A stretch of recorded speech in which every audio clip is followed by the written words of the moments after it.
premier Donald Tusk mówi, by zlikwidować dopalacze, będziemy działać nawet na granicy prawa. 5 do 10% towaru, jaki jest na rynku, to jest robiony przez dobrych chemików. Różni się skład zależnie od partii, które się dostaje, no i też można dostać zupełnie inną substancję, a nie tylko jej mniej. Dopalacz w sensie ustawy, która jest delegalizowała, który zacząłem robić, był mefedron. W zasadzie gdzieś odleciały w jakimś nieopisywalnym haju. No to było coś, co naprawdę mi poryło głowę. Bardziej niż jakikolwiek narkotyk. Oczy mi się wydawało, że latają miałki góra-dół. Postawiłem siebie, a było to po prostu mocniejsze ode mnie. Nie dałem sobie po prostu rady z tym. No i co robię w technice medycznej?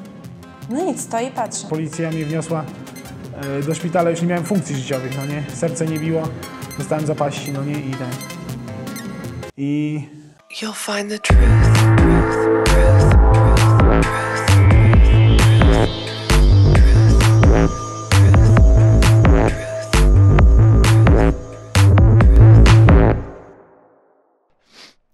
Dopalacze to jest szalenie nieprecyzyjny termin, który pochodzi tak naprawdę z języka potocznego. I on na samym początku był używany do nazwania takiej grupy substancji, właściwie produktów, które miały działanie psychoaktywne, jednocześnie będąc substancjami legalnymi. Przez wiele lat, przez wiele zmian prawnych ten termin jeszcze bardziej się rozmył. Tak naprawdę w tej chwili to można powiedzieć, że dopalacze jest to potoczna nazwa grupy substancji, których nazywamy nowymi substancjami psychoaktywnymi. Myślę, że to, co się w danym kraju dzieje wokół dopalaczy, to na ile one są rozpowszechnione, może być traktowane jako taki papierek lakmusowy, po przyłożeniu którego widzimy, na ile skuteczna jest cała polityka narkotykowa danego państwa. Kiedy popatrzymy na kraje, które w moim odczuciu mają tę politykę racjonalną, opartą na dowodach naukowych, gdzie nie opiera się ona na przesłankach bardziej moralnych, powiedziałabym, czyli takie kraje, które zdekryminalizowały posiadanie niewielkich ilości substancji psychoaktywnych na własny użytek, Portugalia lub po sąsiedzku Czechy, to zobaczymy, że tam właściwie nie odnotowano tego, co w Polsce było określane jako boom dopalaczowy. No przeciwnie, właśnie na drugim biegunie sytuuje się Polska czy Wielka Brytania. To są te kraje, które od dawna bardzo surowo karzą za posiadanie substancji psychoaktywnych, starają się takimi ostrymi narzędziami walczyć z narkotykami. No tutaj widzieliśmy, że tych użytkowników było naprawdę dużo. Można to było zaobserwować, kiedy w Polsce rozkwitły setki sklepów z nowymi substancjami psychoaktywnymi i do nich ustawiły się kolejki. Jest rok 2010 i ówczesna minister zdrowia Ewa Kopacz wydaje decyzję o tym, by wszystkie sklepy, a jest ich już wtedy około 1300 obiektów, zostały zamknięte decyzją administracyjną, co de facto jest sprzeczne z prawem. Nie można zamknąć obiektów, które sprzedają decyzją administracyjną, ale ówczesny premier Donald Tusk mówi, by zlikwidować dopalacze, będziemy działać nawet na granicy prawa, co pokazuje nastawienie społeczne, do jakiej rangi urósł tu problem. Ale spójrzmy na statystyki epidemiologiczne i na statystyki dotyczące przedawkowań. 2010 jest to rok, kiedy mamy ponad 300 hospitalizacji i kilkanaście zgonów powiązanych z użyciem czy nadużyciem tych substancji. Jest to problem też natury medycznej. Bo w momencie, kiedy dochodzi do nadużycia środka, no to lekarze przy tych konwencjonalnych narkotykach zdecydowanie wiedzą, jaki tok postępowania zastosować. W przypadku tych nowych, gdzie nie znamy składu, no zostaje tylko i wyłącznie działanie zachowawcze, tak? Czyli jeśli trafia pacjent na OJOM i ma wysokie ciśnienie, no to zbijamy ciśnienie. Jeśli ma wysoką temperaturę, to ją obniżamy, czyli leczymy zachowawczo. Natomiast nie ma pomysłu na to, jak celnie trafić w to działanie, które daje dany preparat, no po prostu nie znamy z jego składu. Myślę, że większość tych środków, no nie powiem, że wszystkie, ale większość tych środków, jeśli chodzi o wiedzę co do składu, no to ogranicza się tylko do wiedzy, którą ma sam chemik, który robił dany preparat, tylko i wyłącznie. Ja uważam, że dopóki nie było ustawy przeciw dopalaczom, dopalacze były najczystsze, bo w Chinach naprawdę dbano wtedy o standardy czystości, robiono to według przepisów. Widać, że robili to chemicy, którzy mieli doświadczenie i znali się na tym. Kiedy przeszła produkcja do Polski, po delegalizacji pierwszej, to strasznie pogorszyła się jakość właśnie z tego powodu. Myślę, że to jest 5 do 10% towaru, jaki jest na rynku, to jest robiony przez dobrych chemików.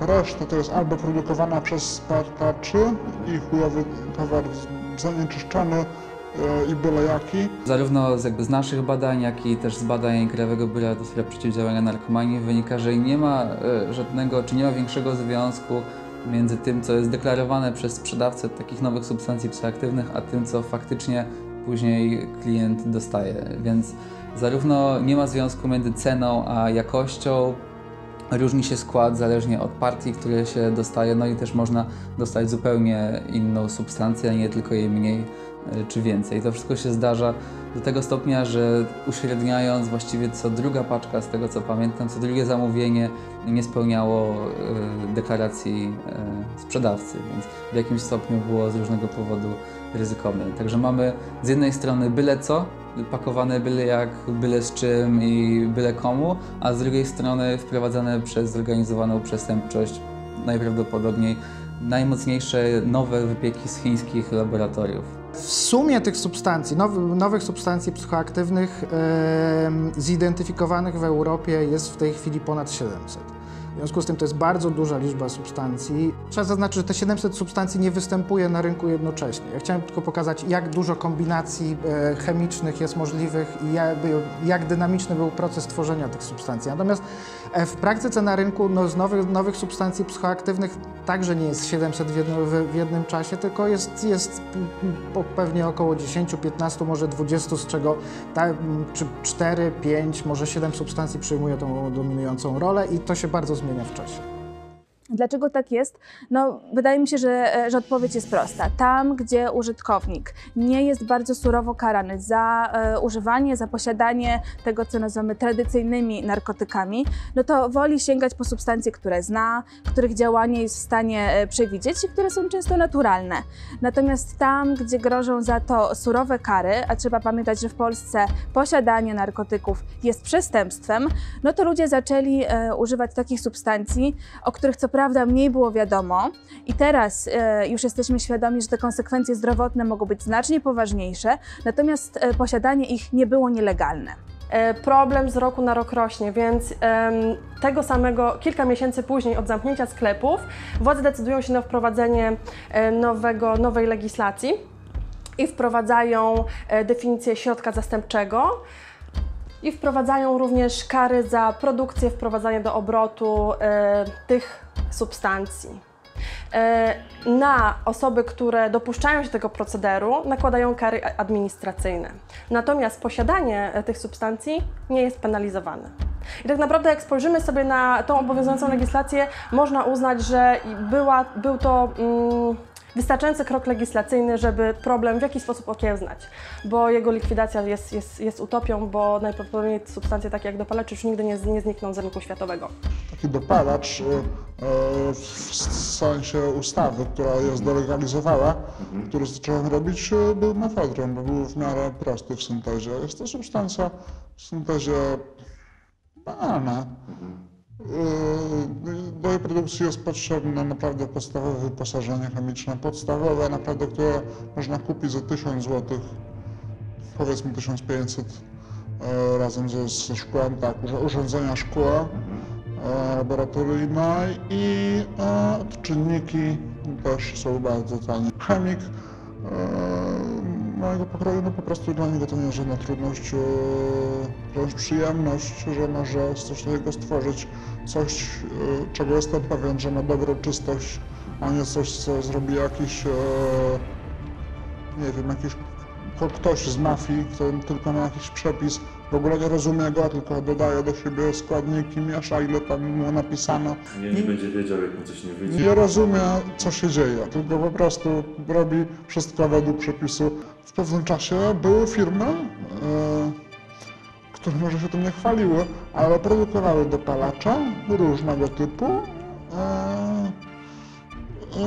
Na przykład Alfa TVP, znane, bo to dużo ludzi paliło i niszczyło sobie zęby, płuca, no niszczący to był bardzo keton, z rodziny ketonów, albo równie niebezpieczne były mieszanki ziołowe o nieznanym składzie, na przykład niektóre nasączone pochodnymi ketaminy.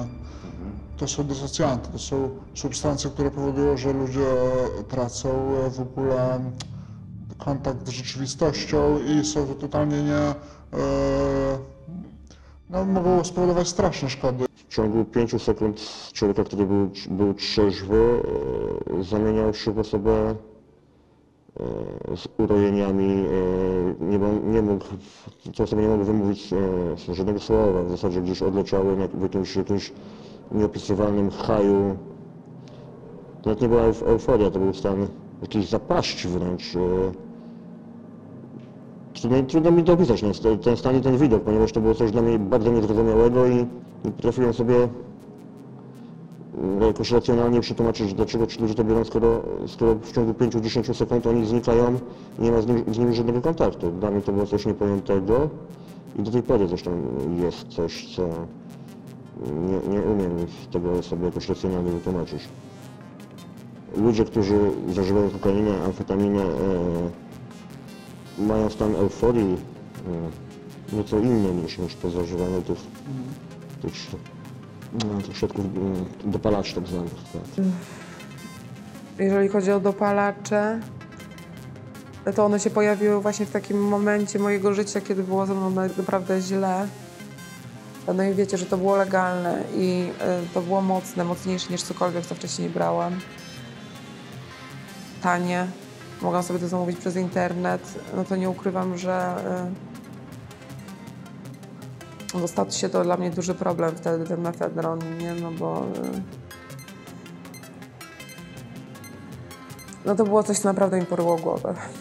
Bardziej niż jakikolwiek narkotyk wcześniej. I sam fakt tego, że jakby było jakieś przyzwolenie na to, nie? Że te sklepy były wszędzie, że się o tym mówiło, nie? Że można było to kupić, że można było to kupić w internecie, nie? Już sam fakt tego jakby powodował w mojej głowie coś takiego, no, że właściwie nie robię nic takiego, nie? Że to jest okej. Weszły te dopalacze, to jeszcze oglądałem w telewizji w zakładzie karnym, co ten gówniarz dopalacze wymyślił, co sklepy pootwierał. Jeszcze wtedy nawet nie wiedziałem, że to jest takie coś, co teraz, jaką mam wiedzę na ten temat. Pierwszy mefedron, jaki spróbowałem, to też był 10 lat temu, to przedawkowałem, dlatego jestem antydopalaczowy, bo dostałem pół grama mefedronu od kogoś w kryształach czystego i to było 10-11 lat temu, kiedy mefedron był czysty. Nie był tak jak teraz mieszany z jakimś gównem czy coś. Ktoś mi powiedział, że to na 4-5 razy, skoro nigdy nie brałem, sobie rozłożył płytę pół grama. Ja oczywiście to na raz wygrzałem i to błędnik zaczął mi siadać w oczach i tak dalej. W oczy mi się wydawało, że latają migałki góra-dół, a w lustro jak patrzyłem, to oczy, źrenice wprost patrzyły, czyli już widziałem, że w mózgu się dzieją zmiany. Gorąco do samych bokserek się rozebrałem. Jeżeli chodzi o mefedron, to był to tylko jedyny raz, wiem o tym. To akurat wyjechałem tam ze swojego miasta rodzinnego i po prostu z braku amfetaminy po prostu uzyskałem od innej osoby, której też nie znam, mefedron po prostu. I no, bardzo źle to odczułem, ponieważ no, nie przeżyłem po prostu czegoś takiego jeszcze. No, sposób tego działania był po prostu dosyć mocny. No, nie spodziewałem się tego. Sam po prostu moje oczekiwania na śmierć to przeszło. Po prostu postawiłem siebie, a było to po prostu mocniejsze ode mnie. Nie dałem sobie po prostu rady z tym, ale no było źle, było po prostu źle. Dopalacze, no to mefedron, tak, i kryształy, w których się też zakochałem później, bo działały podobnie jak amfetamina, natomiast bardziej intensywnie człowiek otwierał się sfery, w których mogłem rozwijać swoje, nie wiem, jakieś tam pasje, dużo mówiłem, dużo wizji, historii w głowie, tak? Najpierw zaczęłam tak trochę naokoło, bo właśnie to były czasy, kiedy pojawił się na rynku mefedron, wiecie, on był legalny i w ogóle tak fajnie mi się wydawało, że wiecie, to mi strasznie poryło głowę, nie ukrywam, nie, że już popadałam w takie paranoje, że wydawało mi się, że ktoś mi tam zagląda w okno, nie musiałam mieć pozasuwane rolety. Miałam myśli samobójcze i po prostu wylądowałam w szpitalu psychiatrycznym. No i tam mówiłam o swoich problemach różnych. Mówiłam też o tym, że biorę narkotyki i tam dostałam skierowanie na terapię leczenia uzależnień, ale zignorowałam to jakoś. Wydawało mi się, że w ogóle nie to jest moim problemem, nie od tego muszę zacząć. No i faktycznie tam poszłam na jakąś terapię, trochę się ogarnęłam wtedy, to prawda, ale właśnie się wtedy przerzuciłam na marihuanę z kolei i nawet w to poszłam tak, że wiecie, przestałam wychodzić z chaty i jakby wszystko to, co robiłam, czego się nie chwytałam, robiłam to tak po prostu oporowo, że się dojeżdżałam tym, nie? W sensie, że kończyłam bardzo źle i tak samo było z marihuaną, że ja w pewnym momencie po prostu przestałam wychodzić z domu. Miałam psa, którego zaniedbywałam, wiecie, nie wychodziłam z nim na spacery. Przestałam się odzywać do mojej rodziny. Przestałam w ogóle bywać w domu moim, bo ja mieszkałam wtedy z bratem. On się po prostu wściekł któregoś razu i powiedział, że albo idę się leczyć, albo mam się wyprowadzić, nie? Taki mi ultimatum postawili. Jak tylko spróbowałem, no to jak ręką odjął, przerzuciłem się na mefedron, zrezygnowałem z amfetaminy, ponieważ mefedron dawał mi dużo lepsze dla mnie doznania. Dużo przyjemniej się po tym czułem. No i było to też, jak się później dowiedziałem, dostępne przez internet. Można było sobie zamówić jeszcze w tamtych czasach, bo to jeszcze było 4 lata temu, było to legalne. No i zacząłem po prostu zamawiać, bo i cena była niższa niż od kolegów i większej ilości i bezpieczne to było, bo nie trzeba było się obawiać o to, że jeżeli zostanie to przy mnie znalezione, to mnie za to zamkną. No i też efekty, jakie to dawało, były dużo silniejsze, lepsze. Ściągnąłem za pieniądze kolegi kilogram mefedronu z Chin.